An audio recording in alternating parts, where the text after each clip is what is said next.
Century 21 et ses 915 agences immobilières au service de vos projets partout en France présentent Sud Radio Conseil de famille. C'est l'heure de retrouver Conseil de famille avec Stéphane Moller. Bonsoir. Bonsoir Philippe Rossi. Stéphane, vous êtes associé au sein du cabinet VIA et nous nous retrouvons chaque soir pour parler investissement, finance, immobilier, droit de la famille. En fait, pour parler de gestion de patrimoine.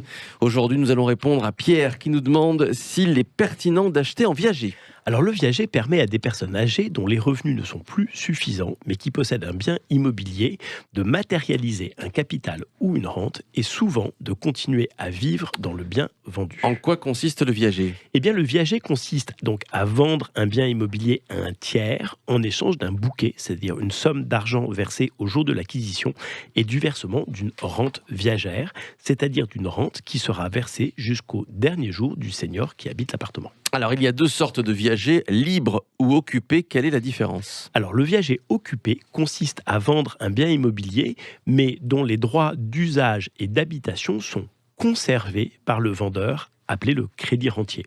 Ce qui signifie que malgré la vente de son bien, il continue à vivre chez lui sans changer ses habitudes, tout en percevant une rente à vie et en bénéficiant de nombreux avantages.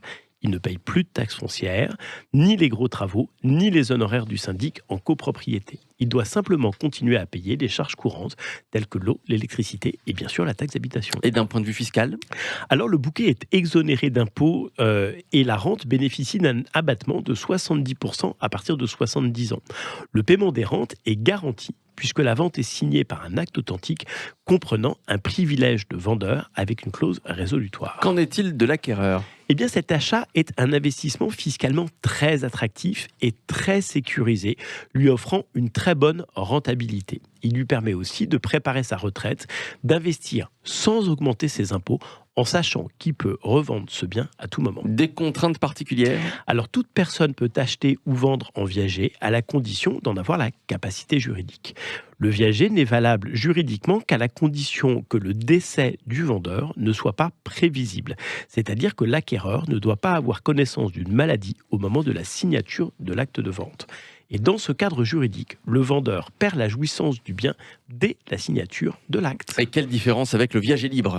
Alors le vendeur en viager libre bénéficie d'un prix de vente supérieur à celui du viager occupé et n'est plus redevable de la taxe d'habitation et la taxe foncière. En parallèle, l'acheteur n'a pas besoin de souscrire à un prêt immobilier et bénéficie tout de suite de la jouissance du bien.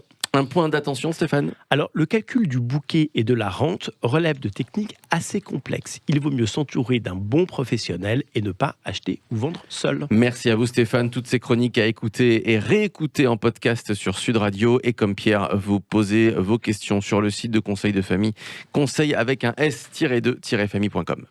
C'était Sud Radio Conseil de famille. avec Century 21 et ses 915 agences immobilières au service de vos projets partout en France.